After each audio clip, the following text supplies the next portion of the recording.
this game exists. And look at the price on it. This used to be a lot back then in the early 2009. And here's the back of the cover of the game. The only good thing about this game is the music and a bit of voice acting. Those of you who already watched the movie before, you basically know the story. Pretty much about a girl who lives in a boring life in the real world, and they move into a house with other people live in part of apartment homes, upstairs and downstairs.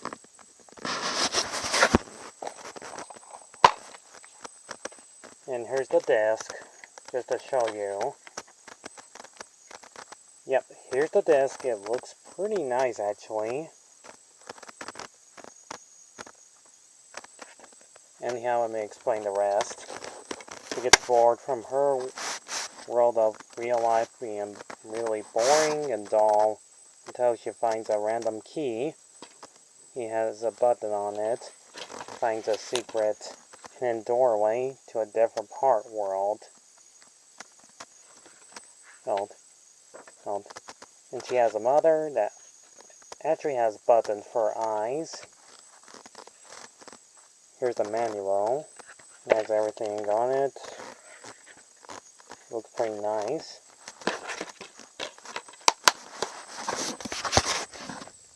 But not all things are what they seem. There's also the talking cat, voiced by Kev David, and Coraline, voiced by Dakota Fanning, who is in her famous role from this movie toward Maleficent. 2 movies. And I'll get to those another time. Anyways, here's the game. When I was younger, I did enjoy playing this game, but after a while, it got really, really, really boring. I got this game for both the Wii and ps2. And it doesn't even matter, they play basically the same.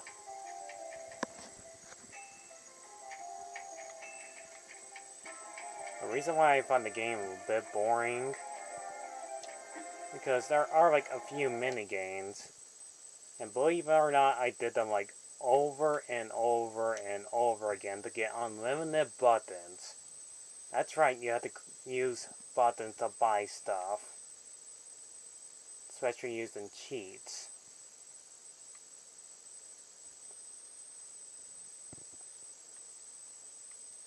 In the movie, they use stop motion. It looks pretty great.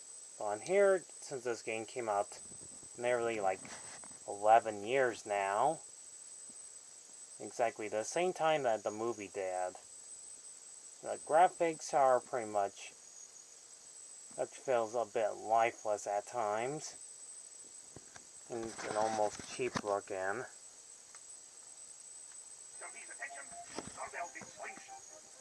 This is what the game looks like. Okay, Mr. Reed, I'm going to go see Miss Pink and Miss Forcible now. Oh? You shall collect a basket full of apples from that tree downstairs to take to the ladies in the next. I'm sure they would like. The music sounds a little bit That will do. dull at times. All right. Goodbye, Mr. Babinski.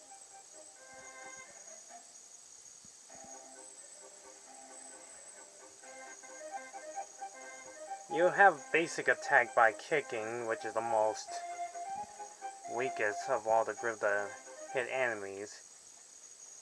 If you're smart like me, you'll use a swing shot to hit enemies with it.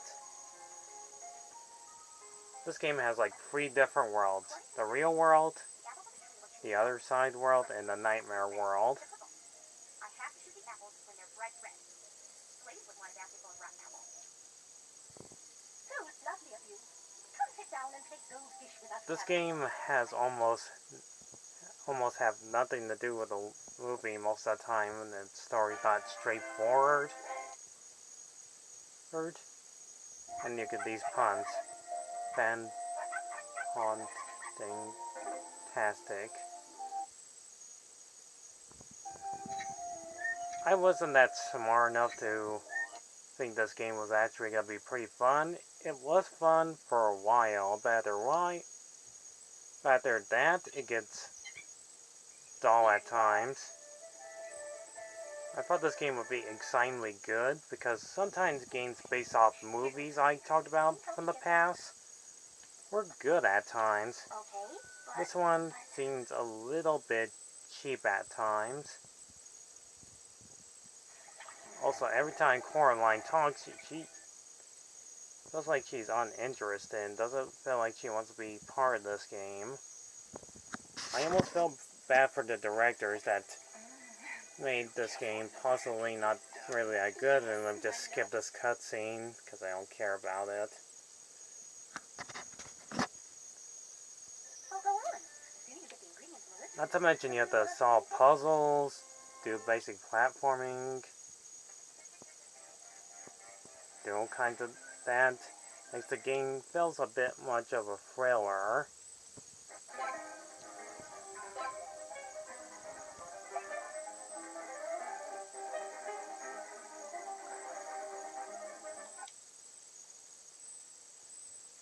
But the best part from the game is how they use like still images from their stop motion characters from the movie, which most of these scenes Compelled to find her mother and tell her. have nothing to do with part of the movie whatsoever. But those are the only good parts of this game. And seeing their stop motion sounds helps in a bit of that classic music. One good music.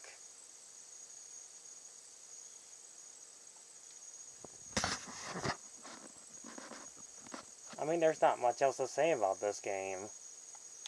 Besides Wybie, a troublemaking boy that likes to cause trouble to Coraline. And you start chasing after him and avoid his 10 second and check he's okay, and it feels like you did all that for nothing.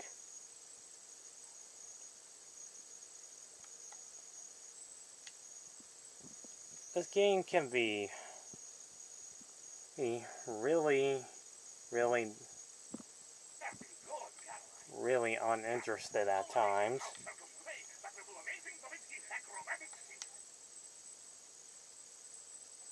Even the bosses are very underwhelming. You just have to do those quick time events of buttons. Because whenever back in the day that used to be a thing, in the early 2009 and early 2010s, they used to make that thing where you had to press triangle, square, or circle button. Remember those? Remember how fun they were? No, they weren't fun at all. Including the final boss, which I swear, or to GLD, it took me, that felt like, Her parents. Instead, she found the other mother waiting. took me like about 20 minutes of the final battle. Oh, because I had to keep on randomly press buttons and never going to know what's going to happen next. Because it'll force you to do this all over again. And you have to climb up the webs and avoid spiders on the webs and falling dice.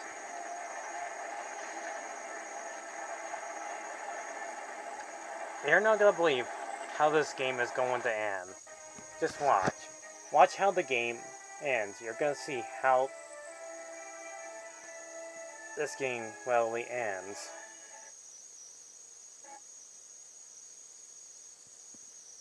Charlie and Mel dusted the snow off themselves, and Coraline ran to them. They soon had a terrific dinner to celebrate their reunion. Later that night, with her world back in order, Coraline's real mother and father tucked her into bed. Coraline apologized to her late-night visitor for her rashness and lack of consideration for others, though it did turn out to be the right thing to do. Then they decided that it was time to release the ghost children. Coraline put the eyes of the ghost children under her pillow, and the two of them fell fast asleep. Yeah, that's right, the game just ends there.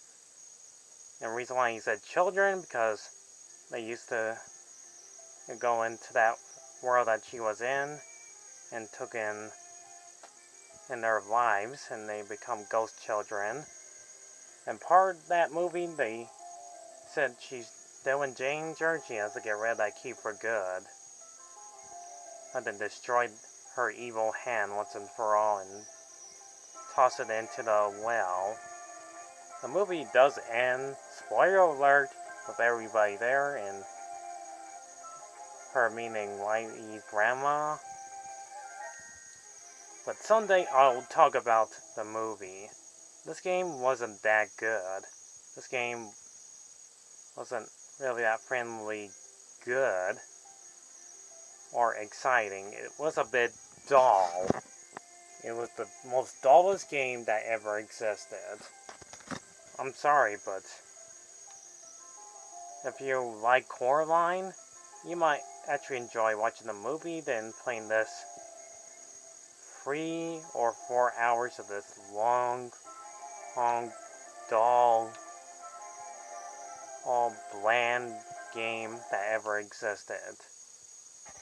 I almost feel bad for the developers that tried to make this game rather good. But this was a huge waste of opportunity. You know, talking about a game based off the movie. Yeah, that was way too long, and it just takes way too long to collect all the buttons in this game. I'm just gonna say it. This game, even on the list of some other games I talk about on the worst, there's ones I ever played besides It's Bubsy 3D. This game gets a low grade on being the most dullest, most tiresome of the game. And some of the mini games are pretty easy at times, but can be hard. It seems very underwhelming. So I give this game a low grade 8 of 2 out of 10. Avoid this game at all cost. Honestly, watch the movie. It's way better than this one. See you then, folks.